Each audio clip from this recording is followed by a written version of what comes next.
voir, on est dans la fatalité. Ils ne se sont pas laissés aller. Dimanche dernier, on nous a parlé de la distinction. Ils se sont distingués dans la masse. Et on a pu parler d'eux. Aujourd'hui, c'est simple. Soit tu suis tout le monde, et puis tu deviens une personne quelconque, soit tu fais ce que Dieu dit que tu dois faire, et tu sors de la masse. Amen. Ça ne sera pas facile, ça ne sera pas évident, mais ça a un prix. Alléluia. Amen. Ça a un prix. Et Dieu s'attend à ce que chacun de ses enfants se démarre, que chacun de ses enfants fonctionne d'une façon particulière, d'une façon différente. De ne pas aller à gauche parce que tout le monde va à gauche, mais de pouvoir s'arrêter et de se dire, pourquoi est-ce que je vais à gauche? Aujourd'hui, dans la vie, dans le quotidien, tu n'as même plus besoin de réfléchir. Les gens réfléchissent pour toi. Vous voyez la puissance de la publicité? Tu te retrouves en train d'acheter des biscuits, pas parce que tu les connais particulièrement, pas parce que tu connais leur valeur nutritionnelle, pas parce qu'ils sont bons. Non, non. On t'a martelé à longueur de journée que c'est bon. Tu cours dedans. Les habits, la mode, tu suis seulement. Tout le monde s'habille comme ça. Allez, allons-y. Tout le monde danse comme ça. Allez, allons-y. Mais non, c'est pas Dieu. Si Dieu voulait des robots, Amen. il ne nous aurait pas donné ce que l'homme a de plus cher, qui est le libre arbitre.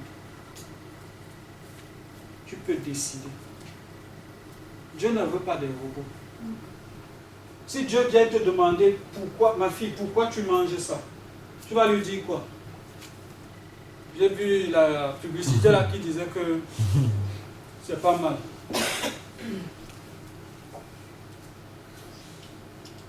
Dieu veut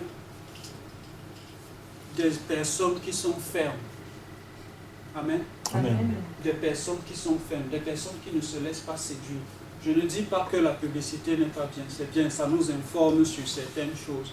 Mais après avoir vu ça, tu peux encore décider que oui, ça j'ai besoin de ça. Il y a des personnes aujourd'hui qui achètent tellement de choses qu'elles n'utilisent pas, simplement parce qu'elles ont vu à la télé.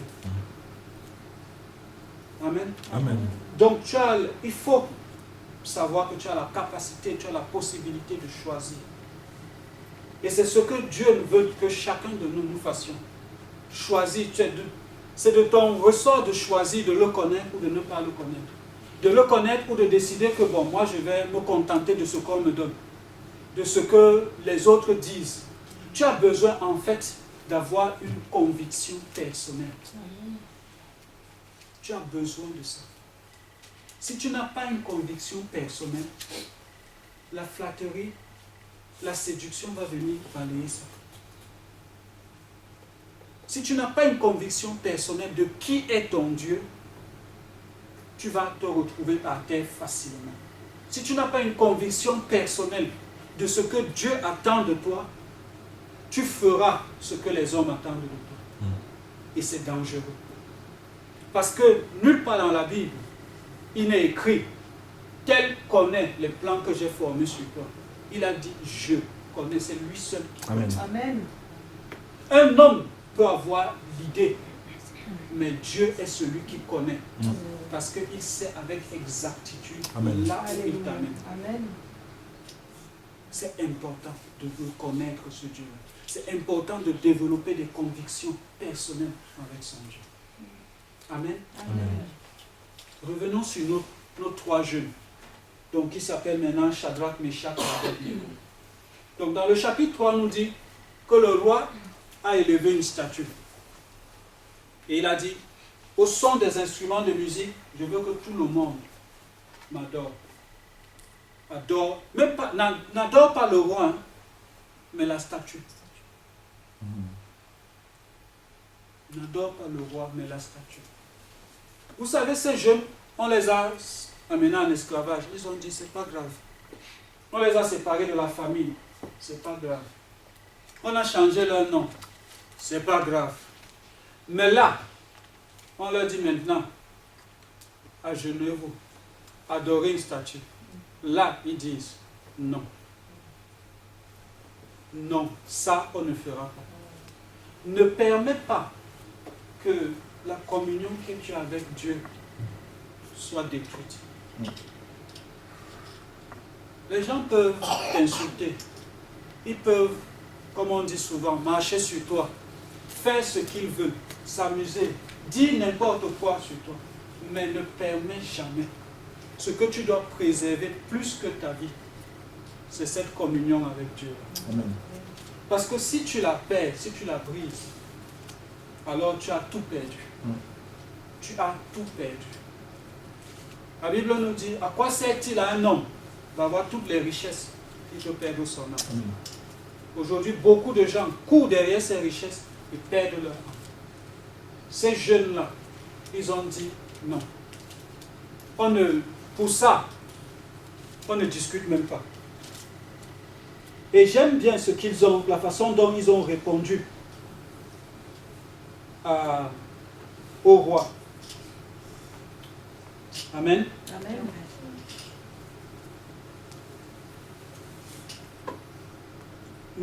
Quand on lit à partir du verset 15 du chapitre 3, il est dit, maintenant, tenez-vous prêts, et au moment où vous entendrez le son de la trompette, du chalumeau, de la guitare, de la sembuque, du psalterion, de la cornemuse, et toutes sortes d'instruments, vous vous prosternerez et vous adorerez la statue que j'ai faite. Si vous ne l'adorez pas, vous serez jeté à l'instant même au milieu d'une fournaise ardente. Et quel est le Dieu qui vous délivrera de ma main? C'est ce que le roi a dit à ces gens. Et les jeunes répondent. Shadrach, Meshach et Abed-Nego répliquèrent, ô roi Nebuchadnezzar, nous n'avons pas besoin de te répondre là-dessus. Frère, il y a des... Comment on dit? J'ai failli dire palabres, mais pas palabres. Des échanges, des discussions dans lesquelles tu rentres. Souvent, quand tu sors, toi-même tu es fatigué, tu te demandes pourquoi même je suis. Tu n'as pas besoin de défendre ton Dieu. Il peut se défendre lui. Amen. Hein? Il y a des fois, on rentre dans certaines discussions, tu veux expliquer, machin, tout ça. À la fin, tu es épuisé. C'est comme si on t'a sucé le cerveau. Paul a dit à Timothée, évite les vains discours, les vaines discussions. Il y a certaines discussions, tu n'as pas besoin de discuter, d'entrer dans, de vouloir te justifier. Tu n'as pas besoin. Amen. Amen. Donc les jeunes disent, on ne te répond pas là-dessus, au roi. Voici notre Dieu que nous servons, peut nous délivrer de la fournaise ardente. Ils disent, voici notre Dieu peut nous délivrer de la fournaise ardente. Et il nous délivrera de ta main, ô roi. Sinon, sache, ô roi, que nous ne servirons pas tes dieux et que nous n'adorerons pas la statue que tu as élevée. En d'autres termes, qu'est-ce que ces jeunes disaient? Ils disaient, écoute, roi, avec tout le respect qu'on a pour toi, on ne va pas adorer ta statue. Et ce qu'on sait, ce qu'on connaît de notre Dieu, c'est qu'il peut nous délivrer. Il va nous délivrer. Et puis, même si Dieu décide de ne pas nous délivrer, ça ne change rien. On n'adore pas ta statue. Vous savez, aujourd'hui, beaucoup de personnes viennent à Dieu avec une main tendue lui disant, qu'est-ce que tu me donnes pour que je t'adore? Tu veux que je t'adore, donne-moi d'abord quelque chose. Et c'est pour ça que les églises, des fois, se vident. Parce que la personne vient avec une attente précise. Amen. Quand cette attente-là n'est pas satisfaite, elle sort, elle s'en va. Elle va chercher une autre église.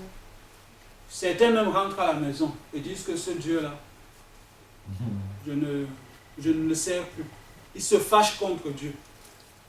Où est le problème? Il s'est présenté à Moïse en disant je suis. Ça veut dire qu'il n'a pas besoin de toi pour être Dieu, il est Dieu. Avant que tu ne sois formé, il était déjà Dieu. Donc, ces enfants disent, quel que soit ce qui va se passer, sache que nous n'allons pas faire ce qui est une abomination aux yeux de notre Dieu. Nous allons adorer uniquement notre Dieu. Amen. Amen. Amen. C'est très important. C'est une preuve de fermeté. On lit cette histoire, on dit ouais, bon. Mais ils étaient devant un roi, hein, dans un pays étranger. Ce n'était pas évident pour eux de dire, de tenir ce type de langage.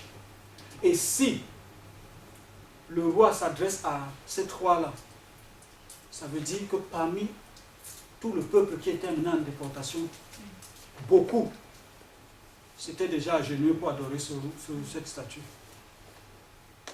La majorité des personnes avaient fait ce que le roi demandait, mais eux ils ont dit non, parce qu'ils connaissaient leur Dieu. Ils savaient que leur Dieu, ils ne servent pas un Dieu qui ne peut ni parler, ni agir, mais ils servent un Dieu qui est capable. Amen.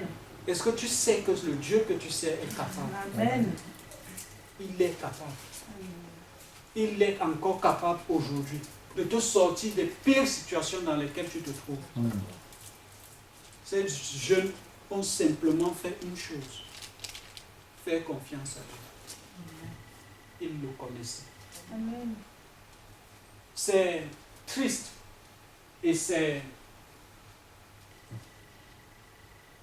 triste de pouvoir adorer quelqu'un qu'on ne connaît pas.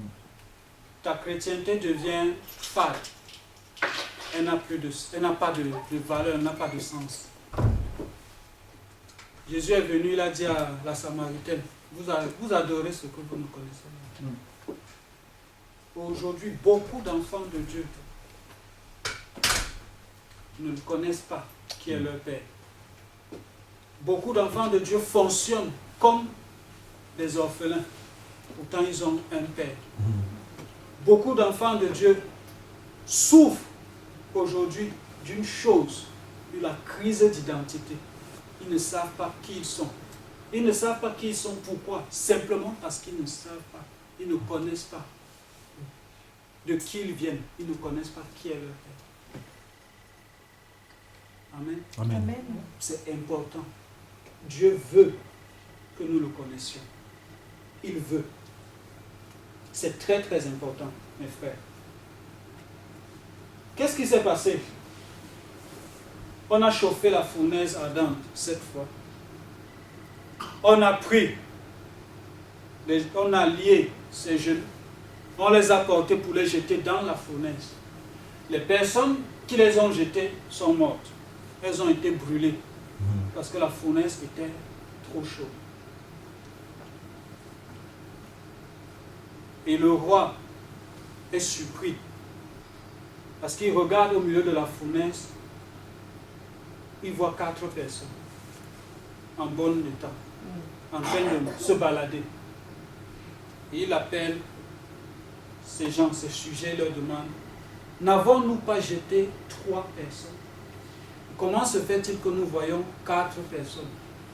Et le 4e ressemble à un fils de Dieu. Amen. Amen. Quand on lit une histoire comme ça, on dit waouh, c'est beau, hein? C'est magnifique. Ça me rappelle les contes de Mamadou et Binita.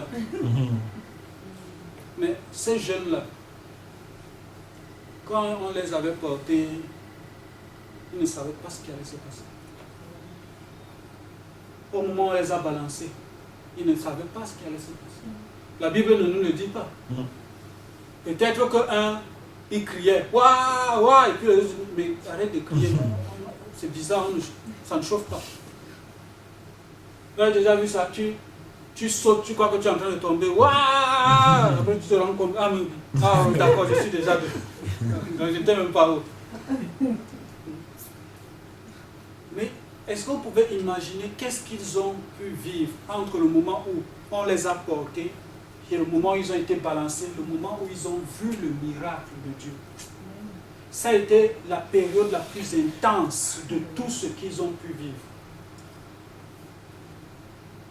C'est-à-dire, à ce moment-là, même ton rythme cardiaque s'accélère. On ne sait pas à quoi est-ce que ces jeunes ont pensé. Mais, gloire soit rendue à Dieu, parce qu'il a accompli le miracle. Il a accompli le miracle pour ces jeunes. Et qu'est-ce qui se passe après? Quand on lit la suite de cette histoire dans du chapitre 13,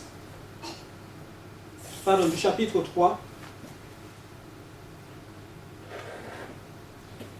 à partir du verset 24, c'est le roi qui prend la parole. Il dit: alors le roi Nebuchadnezzar fut effrayé et se leva précipitamment. Il prit la parole et dit à ses conseillers: n'avons-nous pas jeté au milieu du feu 3 hommes liés? Il répondit au roi: certainement, au roi. Et il reprit, il dit: eh bien, je vois 4 hommes sans lien qui marchent au milieu du feu et qui n'ont point mal. Le feu qui vient de tuer ceux qui se sont juste approchés. Vous savez, notre Dieu est bon. Ce que les gars là ont oublié, c'est que Dieu, quand il se présente, il dit: je suis un feu dévorant. Amen. Amen. Donc, tu peux chauffer 7 fois, lui il chauffe plus. Il chauffe encore plus. Au point où son feu brûle ton feu. Amen. Amen. Nous avons un grand Dieu. Amen. Nous avons un grand Dieu. Yes. Il dit: eh bien, je vois 4 hommes sans lien qui marchent au milieu du feu et qui n'ont point mal. Et la figure du 4e ressemble à celle d'un fils des dieux. Ensuite, Nebuchadnezzar s'approcha à l'entrée de la fournaise ardente. Prenant la parole, il dit: Shadrach, Meshach, Abednego, son langage change. Shadrach, Meshach, Abednego, serviteurs du Dieu suprême. Il y a quelques minutes encore, il disait: je vais voir quel est le Dieu qui va vous sauver. Maintenant, il dit que c'est le Dieu suprême. Sortez et venez. Shadrach, Meshach et Abednego sortirent du milieu du feu. Les satrapes, les intendants, les gouverneurs, les conseillers du roi s'assemblèrent. Ils virent que le feu n'avait eu aucun pouvoir sur leur corps. Sur le corps de ces hommes, que leurs cheveux n'avaient pas été brûlés, que leurs caleçons n'étaient point endommagés et que l'odeur du feu ne les avait même pas atteints. Nebuchadnezzar prit la parole et dit: béni soit le Dieu de Shadrach, de Meshach et d'Abednego, lequel a envoyé son ange pour délivrer ses serviteurs, qui ont eu confiance en lui, et qui ont violé l'ordre du roi et livré leur corps plutôt que de servir et adorer aucun autre Dieu que leur Dieu. Voici maintenant l'ordre que je donne. Tout homme, à quelque peuple, nation, langue qu'il appartient, qui parlera mal du Dieu de Shadrach, Meshach et Abednego, sera mis en pièces, et sa maison sera réduite en un tas d'immondices, parce qu'il n'y a aucun autre Dieu qui puisse délivrer comme lui. Amen. Amen. Vous savez, aujourd'hui, dans le monde, on se moque de notre Dieu. On se moque de notre Dieu. Les gens s'amusent, le caricaturent, disent ce qu'ils veulent. Pourquoi? Simplement parce qu'ils voient la façon dont on agit, la façon dont le chrétien agit, la façon dont le chrétien fonctionne. Il n'a aucune crainte.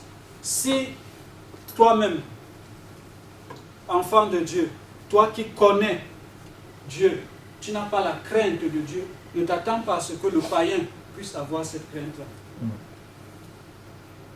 Imaginez un peu à la fin de cette journée-là. si c'était l'époque où Jésus était déjà venu, tout le royaume se serait converti. Sans qu'il n'ait évangélisé, hein, sans qu'il n'ait ouvert et dit donne ta vie à Jésus, non. Simplement par leur prise de position. Amène l'autre. C'est-à-dire, ce que je veux que vous compreniez, c'est donne à Dieu l'occasion de se révéler à ceux qui ne te connaissent pas. Amen. Donne à Dieu cette occasion. Des fois, on va dire, oui, dans ma maison, surtout quand tu es le seul qui prie, oui, on me méprise chez moi. Quand je commence à prier, on dit, voilà, celui-là encore a commencé. Mais pourquoi est-ce que les gens disent ça? Est-ce qu'ils ont déjà vu ton Dieu à l'œuvre? Je vous assure que quand on voit ton Dieu à l'œuvre, les gens qui habitent même pas dans ton quartier viennent te chercher le jour où il y a un problème. Ils viennent te chercher. Parce qu'ils savent que tu as la solution. Je me souviens à une époque, dans une société où je travaillais, j'évangélisais beaucoup. Et il y avait des personnes qui se moquaient, qui aimaient se moquer, mais ah, mon fils, laisse ça. Nous tous, on a fait ça, laisse. Tu vas te fatiguer, laisse. Mais vous savez ce qui était marrant? C'est que quand ces personnes-là se retrouvaient dans des problèmes, qu'il fallait prier, non, elle n'allait pas avec les gens avec qui elles allaient boire d'habitude. Non, elle venait me chercher que mon fils. Yes. Il y a quand même ça là. Yes. Donc, pour vous dire quoi, le monde nous observe. Les païens nous observent. Ceux qu'on traite même de païens connaissent pour la plupart la Bible plus que nous.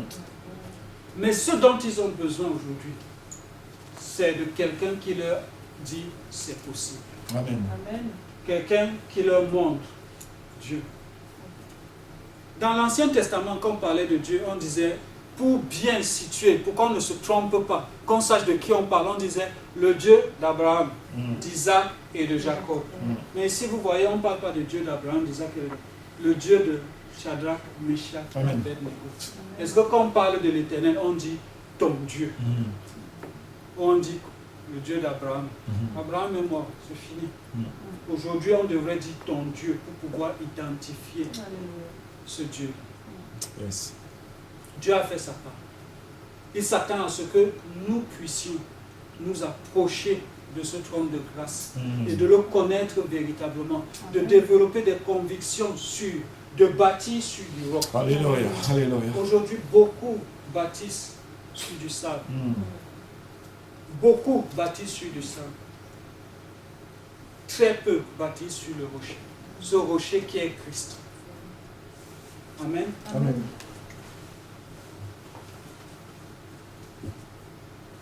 La connaissance que tu as de Dieu va t'amener à développer certaines choses dans ta vie qui sont importantes. Quand on regarde ces jeunes, le roi lui-même, il a dit, ils ont eu confiance. La confiance. Beaucoup de gens utilisent, quand on parle de la foi, on va définir la foi comme la Bible l'a définie. C'est la ferme assurance des choses. On espère la démonstration de ce qu'on veut. Mais en un mot, c'est quoi la foi? C'est la confiance en Dieu. Je lui fais confiance. Ils ont fait confiance. Même si on meurt, il n'y a pas de problème. Il n'y a pas de problème, ce n'est pas grave. La vie ne s'arrête pas ici. Nous qui sommes chrétiens, nous fonctionnons encore aujourd'hui comme si la vie s'arrêtait ici. La gloire du Alors il y a une grande rien n'est égal à la beauté du